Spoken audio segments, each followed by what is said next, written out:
वक्रतुण्ड महाकाय सूर्यकोटिसमप्रभ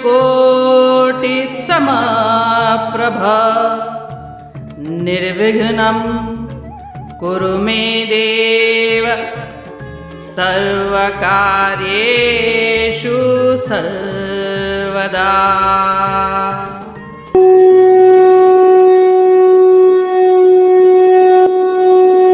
अध्याय 4 श्लोक 9।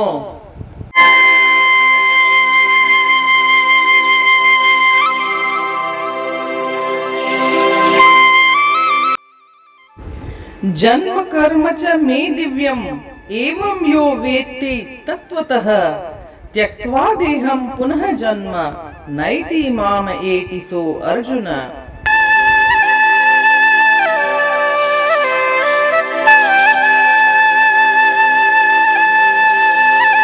अर्थात हे अर्जुन, जो लोग मेरे जन्म और कर्मों के दिव्य स्वरूप को समझ लेते हैं, उन्हें शरीर छोड़ने पर पुनः जन्म नहीं लेना पड़ता, अपितु वे मेरे सनातन धाम को ही प्राप्त होते हैं।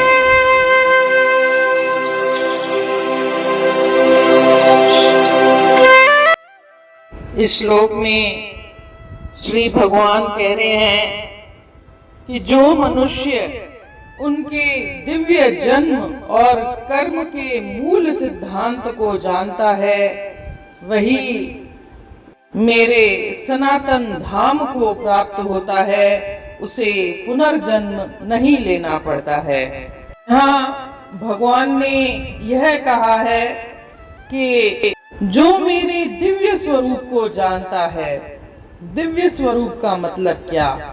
दिव्य स्वरूप मतलब जो रूप है भगवान का, वह आम इंसान जैसा नहीं है। हम तो माया के गुलाम हैं, हम तो कामनाओं को रखकर कोई कार्य करते हैं, लेकिन ईश्वर तो माया को खुद कंट्रोल करते हैं। वो उसके स्वामी हैं, नियंत्रक हैं, कंट्रोलर हैं। जबकि आम इंसान वह माया का गुलाम है।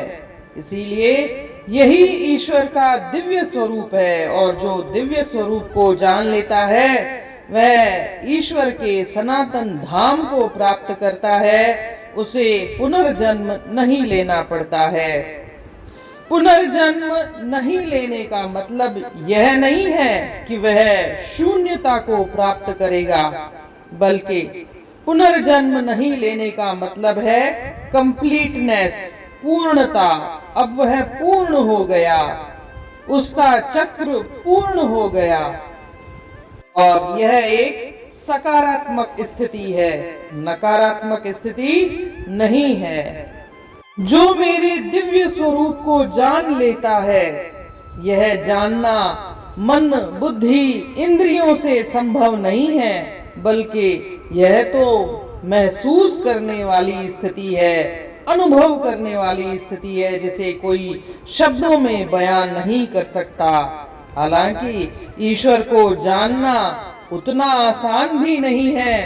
तभी गुरु नानक ने कहा है, कोई न जाने तुम्हारा अंत, ऊंचे से ऊंचा भगवंत। ईश्वर को जानना आसान नहीं है और साधारण इंसान के बस की बात नहीं है। फिर भी महावीर स्वामी ने और महात्मा बुद्ध वगैरह जैसे महान संतों ने या व्यक्तियों ने ईश्वर के दर्शन किए थे, उन्हें कैवल्य और निर्वाण प्राप्त हुआ था। लेकिन एक आम आदमी इतनी लंबी और कठोर तपस्या नहीं कर सकता है।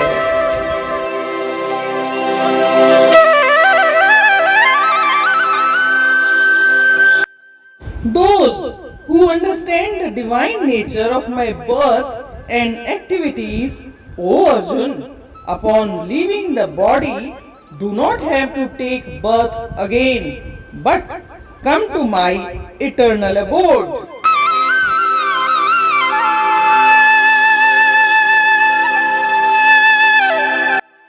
हे अर्जन, जो कुछ मुंहिंजो ॼाणे सघे, जन्म कर्म मुंहिंजा सुञाणे सघे, मरी सो मिले मूं सां थे शाद थो, जन्म ऐं मरण खां थे आज़ाद थो।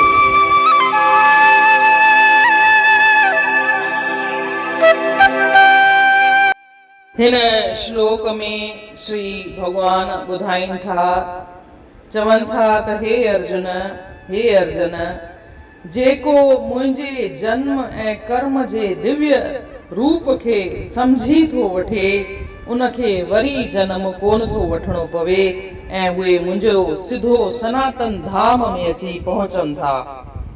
हिते हिकु शब्द आयो आहे, लफ़्ज़ आयो आहे, दिव्य रूप, दिव्य स्वरूप। दिव्य स्वरूप माना ईश्वर जे जेको रूप आहे उहो आहे माया खे कंट्रोल करण वारो, माया खे ज़ाब्ते में रखण वारो। पर हिकु आम इंसान खुद माया जो गुलाम रहंदो आहे।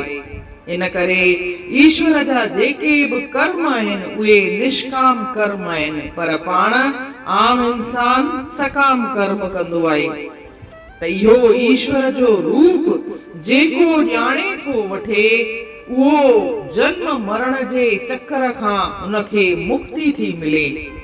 जन्म मरण जे चक्कर खां मुक्ति मिलण जो माना इहो न आहे त उहो ज़ीरो थी वेंदो, उहो शून्य थी वेंदो, शून्य थी वेंदी, पर इहो हिकु सकारात्मक पहलू आहे जिते इंसान पंहिंजे चक्कर खे कंप्लीट करे वठंदो आहे। इहा पूर्णता जी स्थिति आहे ऐं सिधो ई उहो सनातन धाम में पहुचंदो आहे। ईश्वर जे दिव्य रूप खे ॼाणण कंहिं आम माण्हूअ जे वस जी ॻाल्हि नाहे, तमामु ॾुखियो कमु आहे। तॾहिं त नानक श्री नानक देव चयो आहे त कोई न जाने तुम्हारा अंत, ऊंचे से ऊंचा भगवंत। केतिरो बि वॾो भगवंती छो न हुजे, उहो ईश्वर खे न समझी थो सघे, उनजो अंत नथो कढी सघे। पर आम इंसान कोशिश ज़रूर करे थो सघे।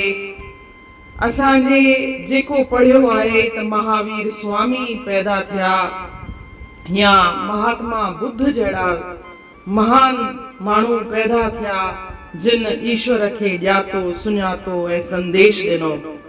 पर छा हिकु माण्हू एॾी कठोर ऐं लंबी तपस्या करे थो सघे? इहा हर कंहिंजे वस जी ॻाल्हि नाहे। इन रीत अध्याय 3 जे श्लोक 9 जो अर्थ पूर्ण थियो। सुभाणे ॾिसंदासीं श्लोक 10। तेसीं ताईं जय श्री कृष्ण।